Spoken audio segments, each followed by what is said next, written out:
all, it's Nim, or Nimbacree if you're feeling professional, and welcome to the YouTube video. Now, we don't have a skit at the beginning, we don't have a joke, I couldn't find one that I thought was funny enough for mages.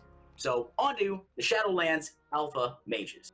Now, before we do get started, I do want to mention that I stream on Twitch Saturday and Sunday at 2 p.m. Eastern Standard Time, and Monday and Tuesday at 6 p.m. Eastern Standard Time. There'll be something on the screen, just take a look at it, click the links, it'll be great. Trust me, bottom of my heart, it's awesome. On to the mage. Mages manipulate many schools of magic, but focus their power on one in particular. We feel it's important for every mage to have access to spells from the Arcane, Fire, and Frost schools, especially for utility purposes, even if their damage rotation draws primarily from a single source. And to support this, making more spells from all three schools class-wide. In addition, we felt that the Arcane Mage damage rotation had a focal moment that results in a big payoff. As such, the combat rotation is undergoing a significant redesign that looks to add this while retaining the overall flow and feel of the spec. I can understand that, Fire has Pyroblast, Frost has Glacial Spike, or, you get your Icicle Machine Gun with Thermal Void. I really like Frost. Frost's my favorite mage spec. It's on to the general changes. Arcane Explosion, Fire Blast, Frost Bolt, and Mirror Image are once again available to all specializations, and Fire Ward and Frost Ward return to bolster mages' defenses. Alter Time also comes back from the past, allowing mages of all specs to show off their temporal mastery. When cast, this spell gives the mage the ability to return to their initial location with the same health and mana after casting it a second time, or after a short duration. Now that absolutely needs to be off GCD, because if that's your whole idea is to cast it, if you don't want to lose your DPS, so that absolutely needs to be off GCD. I also enjoy the Fire and Frost Ward. I think that's fun to have. All mages can also learn new talent, Focus Magic, which grants an ally a slight bonus to their spell critical hit chance. In addition, when the ally critically hits with a spell, the Arcane Mage receives the same boon for a short period of time. Let's hope that's a typo, and it's all mages, the mage, not the Arcane Mage, receives the same boon, because if that happens, then it's good, and maybe it can be helpful, especially if you have a couple of mages with habit, you could throw it on, say, your healers, or a paladin healer. Healers revolve around crit. That holy shock, when I touched you with it, like, feel the light! You're gonna be like, oh, I felt the light. Critical. These are cheap effects that I do without editing. I do my own stunts. Luckily, no one else is around to laugh at this. But it's on the internet, so...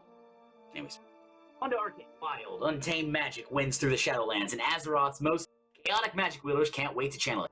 Their casting now has an additional stat, rendering Arcane mages even more capable of decimating their foes. Mastery Savant now extends its damage-increasing properties beyond Arcane Blast and Barrage to all spells. Touch of the Magi moves from its current place as a talent to a baseline arcane ability, allowing wielders to target an enemy that will take an additional burst of damage from all arcane spells and spread that to surrounding enemies. Enlightened is a new talent that rewards mana management. While the Arcane Mage's mana is above a certain threshold, it empowers all arcane damage dealt by a moderate amount. When below that threshold, it significantly increases mana regeneration. Alright, I like that for Arcane. I like you get an initial stack, which means you can have more flexibility. Mastery Savant, being to all spells, means that you're not going to be channeled into 1 to 2 things through rotation. That's the problem with the Paladin, with the Spenders, is that when you open, especially in Legion, when you open Judgment Window, it was, okay, well, I've got this, well, I better, build, spend, build, spend, build, spend.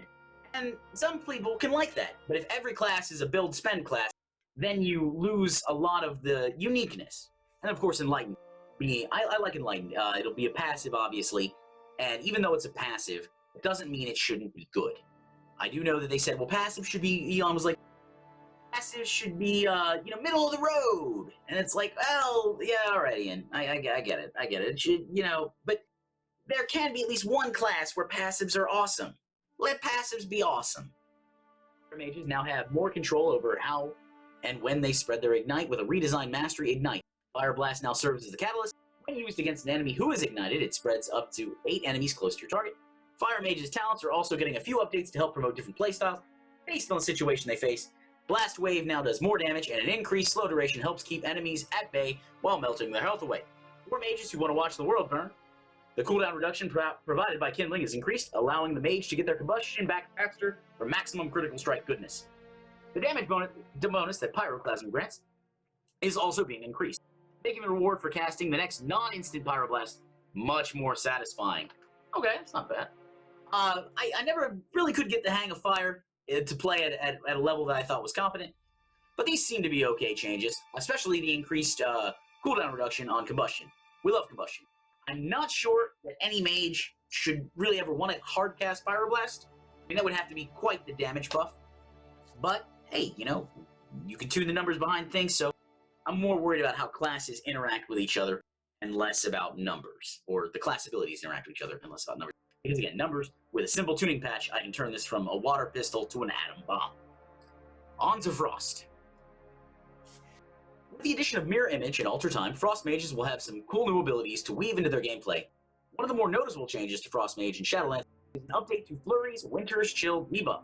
Previously, Winter's Chill was tied to Flurry's movement speed debuff, which created tight windows and required distance checks to achieve maximum damage bonuses. Moving into Shadowlands, Winter's Chill is now a much longer debuff that causes Frost Mage's next 2 spells to treat the target as frozen, a debuff that increases critical hit chance from the Frost Mage. Basically, it's the shatter. The idea is shatter. You freeze an enemy, and then you shatter it. And shattering it gives you like a 1.5 times multiplier to critical strike.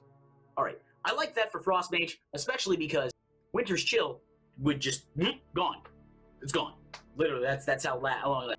You have to hardcast your Glacial Spike, proc Flurry, and then be like, oh, you would fire the Glacial Spike cast would finish, and the Glacial Spike icicles over your head. You're like, okay, let's get ready to throw this, and then the snowballs of death go out, pew, pew, pew, and then bam! It was great. I loved it.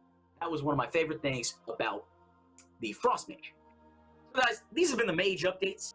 Tell me, are you feeling the Frost Mage? Maybe you want to watch the world burn with fire. Be the book smart mage that's like, actually, Arcane Blast. Tell me in the comments below. And of course, thank you for watching the video. If you like the video, like, comment, subscribe, do all those other metric increasing behaviors, and I will see you in the next YouTube video. My name was Nim. Keep gaming and enjoy life. Bye.